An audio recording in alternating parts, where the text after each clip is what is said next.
mugenzi urahawe ikaze kubana natwe mwa bino bikorane vyacu by'indwi zibiri. Uno munsi tugiye gutangura icigwa ca mbere. Icivugo c'igikorane cacu ni mubari mw'isi ntawugororoka atari uwejejwe n'amaraso ya Yesu. Igikorane kiriko kirabera ngaha mu Nyabiraba centre, hatangwa ivyigwa vyinshi bitandukanye, ingo n'imiryango, intungamagara n'ivyigwa by'ubutumwa bwiza.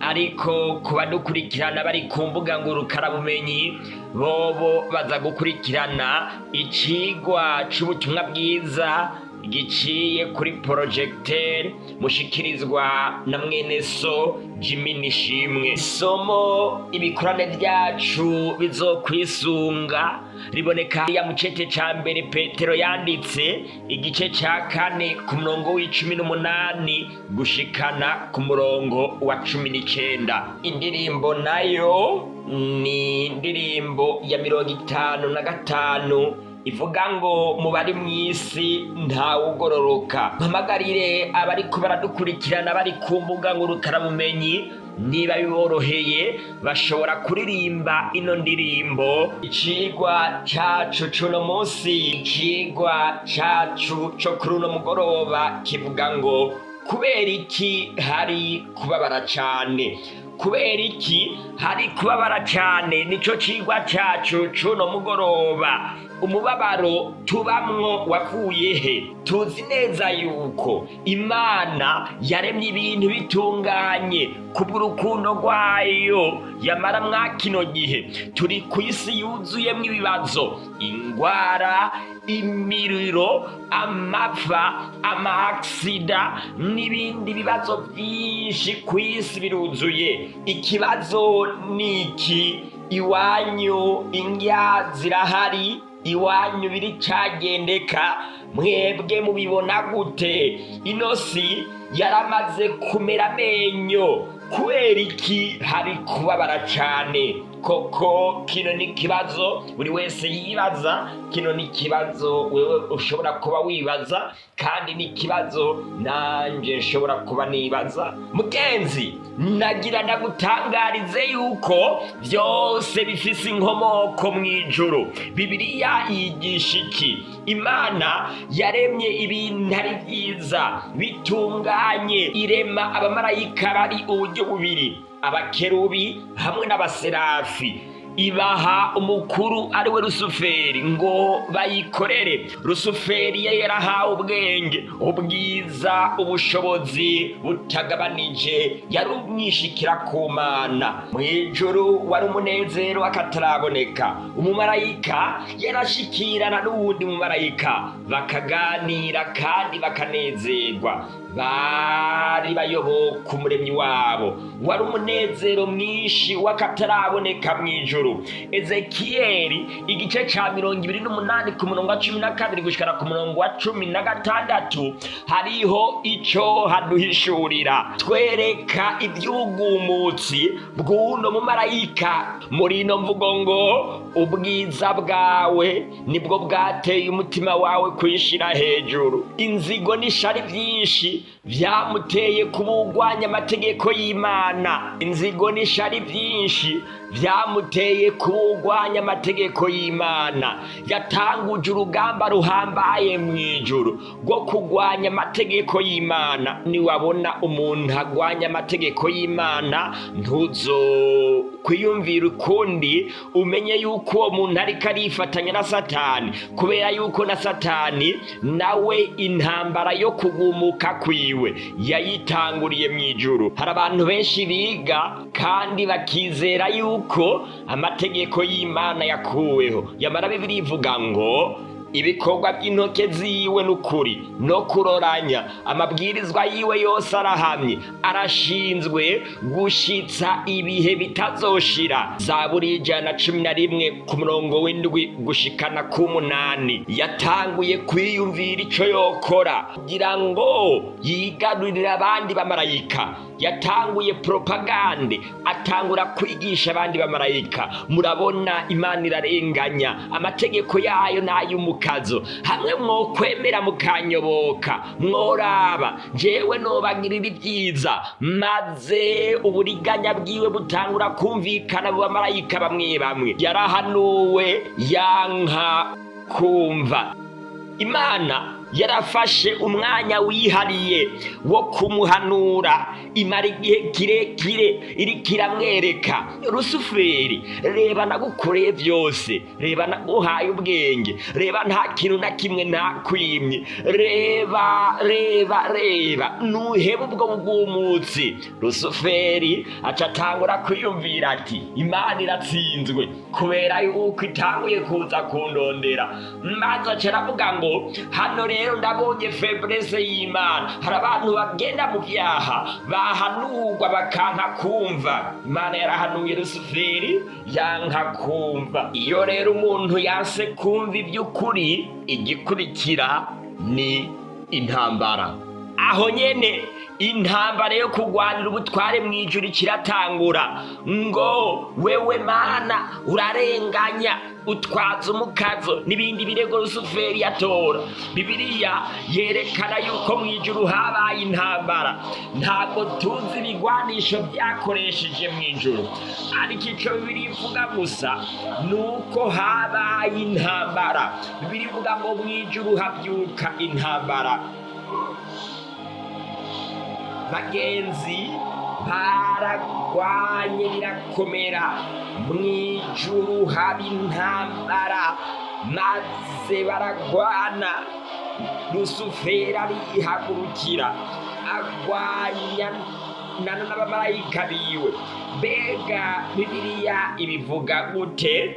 Bibiliya ivuga ngo mw'ijuru habyuka intambara, Mikayeli n'abamarayika biwe bagwana na ca gisato. Igisato kigwana n'abamarayika baco ntibatsinda, kandi mw'ijuru aho ntihaba kiboneka. Ivyahishuwe igice ca 12 ku murongo w'indwi gushika ku w'icenda. Ca gisato c'amahero kirakorogwa, nico yanzoka ya mbere yitwa mugwanizi, irindi ni Satani, nico kizimiza ababa kw'isi bose. Gikororegwa kw'isi, abamarayika baco bakoranwa naco. Bagenzi, Bibiliya irerekana yuko mw'ijuru habaye intambara. Iyo ukuri gutewe n'ikinyoma, igikurikira ni intambara. Ntawuzi yuko hakoreshejwe ubutaburete canke bateranye amabuye. Ico tuzi gusa nuko habaye intambara, maze Rusuferi aca yirukanirwa hano kw'isi.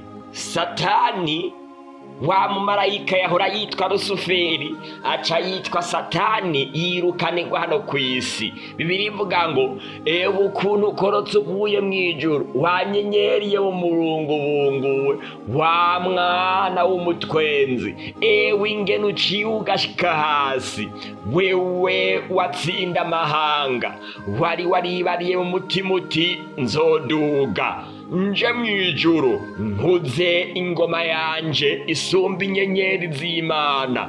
Uti nzovyagira ku musozi w'ikoraniro mu ruhande rw'impera y'iburaruko. Uti nzoduga ndenge aho ibicu bigarukira, nzoba nk'isumba byose. Yamara uzomanuka ushike ikuzimu, ushike muri rwagobo. Yesaya, ushike mu bwigobeko bwa rwagobo. Yesaya igice ca 14 ku murongo wa 12 gushikana ku murongo wa 15. Aho nyene ijwi rica riza rivuga ngo ibara rizobonwa n'isi n'ikiyaga, kuko umugwanizi yamanukiye ari n'inzigo nyinshi, azi ko afise igihe gito. Ivyahishuwe igice ca 12 ku murongo wa 12. Ngaha abantu bizera yuko Satani atari hano kw'isi baca babona yuko Satani amaze gutibugwa yaciye aza hano ku isi. Icakurikiye cabaye icahe? Satani amaze kururuka agatiburirwa hano kuri ino si yacu, ni igiki yategerezwa gukora? Ico yategerezwa gukora kwari kurondera ahantu akorera igikorwa ciwe. Yarazungurutse ku yandi masi arabura isi mwakira, maze isi yacu ibishira mwakira. Mwijuru hari umubabaro, mwijuru hari agahinda. Icaha cari camaze gutera ahantu hera, umuremyi yari kararira. Satani nawe kwari kwiyumvira ukuntu ashishigara gukora ububi bwiwe. Byari ibintu bitoroshe kandi ibintu bikomeye. Uwahora ari Lusuferi yiyemeje gukoresha inkomezi ziwe ngo ashireho ubutware bugwanya umuremyi n'amategeko yiwe. Yamara umuremyi w'isi n'ijuru yagomba kugira ikindi kintu akoze kugira ngo ahangane n'ibyo Lusuferi yari yazanye.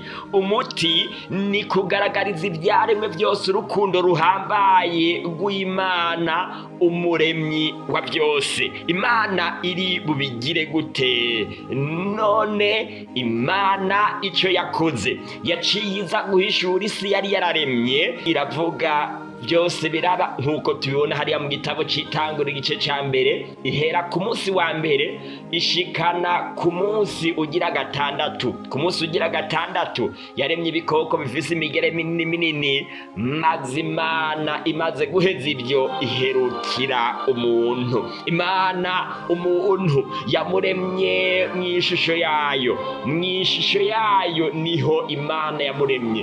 Yaramubumbye maze muhemekeremwo impemu y'ubugingo, umuntu acaba ufise ubugingo.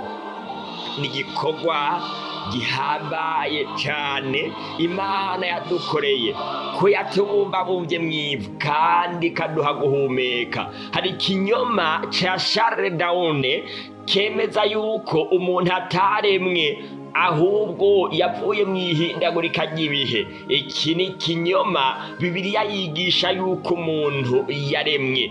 Imana imaze guheza kurema umuntu, Bibiliya imbarira ngo uhoraho Imana barira uwo muntu uti, igiti co muri iryo tongo ukijye kuko ugomba, ariko igiti kimenyekanisha iciza n'ikibi ntuzukijyeko, kuko umunsi wakiriyeko uzopfa nta kabuza. Itangurira igice ca kabiri ku murongo wa 16 gushikana ku murongo wa 17. Cabaye igipimo gusa. Ubundi Adamu na Eva bagomba kurabira ku Mana bagakora ivy'Imana igomba, basa n'Imana. Ariko Imana yagomba gushiraho ikintu c'urupimo ipimira ko bana bavyeyi bacu ba mbere, ikaraba niba bayikunda canke batayikunda. Nico catumye ishiraho kino giti. Bibiliya yigisha iki?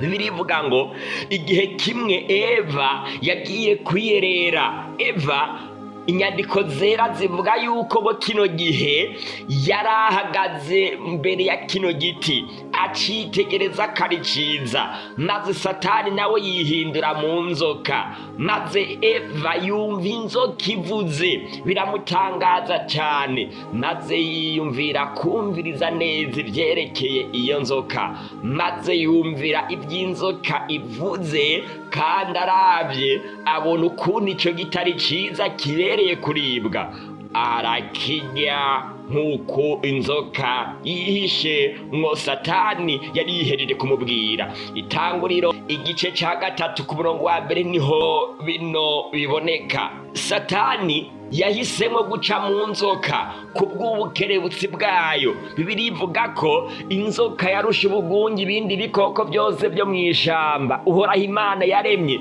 Ibaza uwo mugore iti, mbega ni iby'ukuri koko yuko Imana yavuze ngo ntimujye ku giti na kimwe cyo muri iri tongo? Mwibuke twari duhereje gusoma yuko Imana yavuze ko ibiti byose bemererwa kubirya, ariko igiti kiri hagati mw'itongo nico bujijwe kujyako, ariko inzoka yarahindukije iby'Imana yavuze. Inzoka ivuga ibindi. Nimurabe rero ukwiyemera ku abantu bishira hejuru. Bagenzi, nta nguvu dufise zo guhangana na Satani ni mubeshi wo ku rwego rwo hejuru, kandi kiragihe mu kubesha yisunga iby'Imana yavuze maze akabihindura akabigira nk'uko yigombeye. Umugore yishura iyo nzoka ati ivyama ku biti byose byo muri rito. Nimurabe rero Eva ukuntu yiyemeye. Va ngaho, reka kwiyemera wewe wanzokawe. Nari numvise uvuga niyumvira yuko uri umunyabwenge, none sanze uri ikijujupe. Ibyo si ivy'Imana yavuze. Imana yavuze ati ivyama ku biti byose byo muri iri tongo twemererwa kubirya, ariko ivyama ku giti kiri hagati mw'itongo n'ivy'Imana yatubujije ngo ntitubijyeko canke ngo tunabikoreko kugira ngo twoye gupfa. Inzoka imaze kwitegereza uno mugore iramwishura iti haba n'intete ntimuzopfa. Iyi ni inkuru nziza ihambaye kuri Eva, kandi ni inkuru nziza ihambaye ku bantu benshi mwa kino gihe. Ndashobora kurenga ku by'Imana yavuze simfe. Ndashobora gusambana ariko simfe. Ndashobora kwiba ariko simfe. Ndashobora kuba ndumugizi wa nabi ariko nkabaho. Abantu barashaka bino byizigiro. Ugiye kubona ibitangaza. Abagore babuze n'abagabo, abagore babuze abagabo, abakobwa babuze abagabo bagiye kubaronka. Ushaka buruse urayironka. Ugiye kuronka ubutunzi hamwe n'ibindi byinshi byiza tugiye gukorerwa. Yamara turabanyabyaha. Eva yaryohewe n'inyigisho aranyugwa, maze Satani amaze kubona yuko yanyuzwe noneho harafufira ashirako n'urufunguzo. Aramubwira ngo kuko Imana izi yuko umunsi wabiriyeko amaso yanyu azokwihweza mukamera nk'Imana ku byo kumenya iciza n'ikibi. Itangurira igice cya 3 ku murongo w'indwi gushikana ku murongo wa 5. Nguko uko Eva yanyuzwe n'inyigisho aba umunwanyi w'inyigisho zigwisha.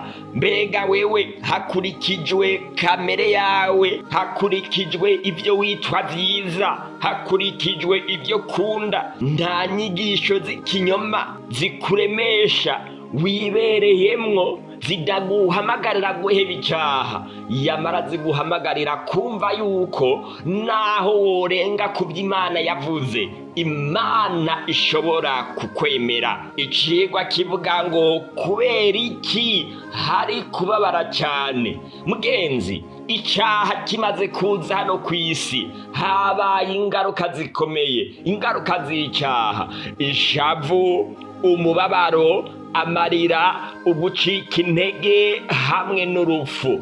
Niyo mpamvu hariho kubabara cyane, kubera icyaha cyaraduteye kandi turacyakira. Iyo tugeze aha, hari abantu benshi baca biyumvira ngo ababyeyi bacu ba mbere baratugiriye nabi kuba barakiriye icyaha.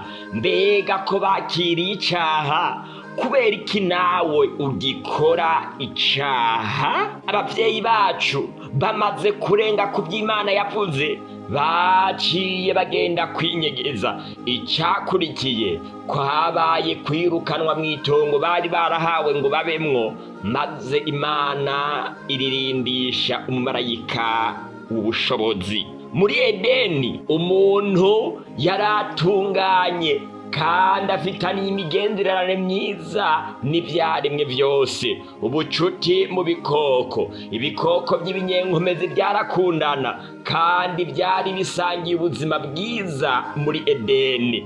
Ubucuti bw'umuntu n'ibikoko, umuntu yari afitaniye imigenderanire myiza n'ivyaremwe. Ibikoko byabona umuntu nk'umugenzi wabyo kuko umuntu yaratunganye. None rero icaha kije, Satani abwiriza Kayini ngo asese amaraso ya mwene nyina. Guseseka amaraso ku kintu biba biratanguye.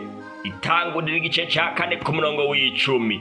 Abagenzi basubiranyemwo bya bindi byahora birabana byiza, bitangura kurabana urunuka. Igihe Satani yaramaze kuzana umuvumo wo gusesa amaraso biciye muri Kayini, umuntu yaciye acika igifungurwa c'icarimwe cose cahoze ari umugenzi wiwe. Ingaruka y'icaha kwabaye kubabara hamwe no kugira ishavu, amarira kw'isi yose.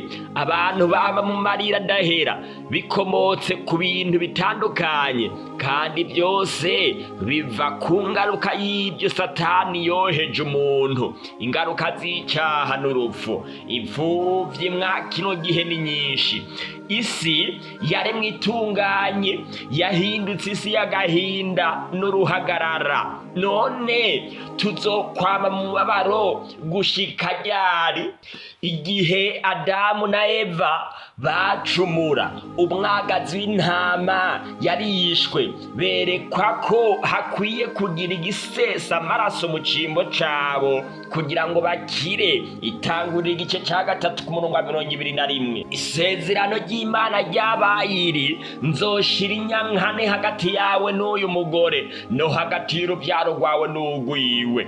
Ruzogukomeretsa umutwe nawe uzorukomeretsa igitsintsiri. Itangurira igice ca 3 ku murongo wa 15. Koko barahawe isezerano yuko mu rubyaro rwabo hazoza umucunguzi. Uwo mucunguzi yagomba kumanyagura kandi agahongora akamena umutwe Satani. Niwe wenyene azonesha Satani. Ibi tubibonera mu Itanguriro igice ca 4 ku murongo wa 1. Igihe Imana ihezagiye abavyeyi bacu ba mbere maze bakibaruka umwana wabo wa mbere w'umuhungu, baciye bamwita Kayini. Bisobanura ngo turamubonye kuko bari bizeye yuko babonye umucunguzi. Wari umunezero uhambaye ku bavyeyi bacu ba mbere kuko bari bizeye yuko babonye umucunguzi yasezeranywe. Imyaka miremire iheze, umuremyi wa byose ahambaye yemeye gusiga icubahiro n'intebe yiwe y'ubwami, yemera kuza hano kw'isi abana natwe, abaho mu buzima buruhije, ubuzima bw'umubabaro, ubuzima bw'agakengerwa. Mbere amaze kubaho abaye w'inyuma yacu, araganduka gushika ku rupfu, urupfu rukabije rwo kumusaraba. Intumwa Pawulo ivuga iki? Ivuga ngo mugire wa mutima muri mwebwe wari muri Kristo Yesu, uwo naho yarasanganye ishusho y'Imana, ntiyiyumviriye yuko kuringanira n'Imana ari ikintu cyo kumirako, ariko yisiga ubusa, yabira ishusho y'umugurano, acikusa n'abantu, kandi abonetse afishe ishusho nk'iy'umuntu, yicisha bugufi, araganduka no gushitsa ku rupfu, kandi urupfu rukabije rwo kumusaraba. Nico catumye Imana imushira hejuru cane, ikamuha rya zina rirenga ayandi mazina yose. Abifilipi igice ca 2 ku murongo wa 5 gushikana ku murongo w'9. Iki nico caseruye urukundo rw'Imana muri twebwe, nuko Imana yarungitse umwana wayo w'ikinege mw'isi kugira ngo duheshwe ubugingo nawe. Iki nico kiri mu rukundo, suko twebwe twakunze Imana, ariko nuko ariyo yadukunze igatuma umwana wayo kuba impuhongano y'ibyaha byacu. Icece ca mbere Yohana yanditse igice ca 4 ku murongo w'9 gushikana ku murongo wa 4. Mugenzi, ndaguhamagarira kuza kuri Yesu agukure k'icaha. Nivyo kw'isi hariho kubabara cane, ariko abari muri Kristo Yesu dufise ayandi masezerano, ayo nayo ni kutugarukanira Edeni twanyazwe. Abazohabwa uburenganzira bwo kwinjira muri Edeni nsha bano n'abazoba baremeye koga mu maraso ya Yesu yemeye kuva kugira ngo adukure mu mubabaro n'agahinda bitubako cyane hano kuri ino si. Mugenzi, ngwino kuri Yesu, ngwino woge mu maraso ya Yesu Kristo. Najyanda kumenyeshe yuko mu bari mw'isi ntawugororoka kandi ntawe uri no mw'ijuru, yamara abizeye ko bogejwe n'amaraso ya Yesu bobo n'abahigwe. Mbega ibibazo bazwa nibi, wogejwe n'amaraso, watunganijwe n'amaraso, haraho yakuhagije amaraso, mbega imyambaro yawe irehera. Mugenzi, nagenda kumenyeshe yuko abantu bose bizera Yesu maze bakavuga bati ndamaze kumenya yuko icyaha aricyo cyatumye ku isi habaho umubabaro, kandi kugira ngo dusezerere no mubabaro nuko dutandukanywa n'icyaha, kandi kugira ngo dutandukanywe n'icyaha ni kwemera tukiyegurira Yesu, tukemera kugera ikirenge mu ciwe, mu koga mu maraso yiwe, mu gusangira urupfu nawe biciye mu mubatizo. Kw'isabato irangiza bino bikorane tuzoba dufise umubatizo udasanzwe. Ndahamagarira abariko baradukurikirana ku mbuga ngurukanabumenyi kwiyandikisha kuri izi nimero zikurikira: kamenyetso ko guteranya 257 61 208 669, akamenyetso ko guteranya 257 61 208 669. Niba wizeye Yesu Kristo ntutinye kwiyandikisha aho uri hose, kubera yuko niwe twandikira turaza kukumenyesha ukundi ko bica bigenda. Yesu akugirire neza, aguhe umugisha, aguhe kwama umwizeye ibihe byose. Mwakira ijambo ry'Imana.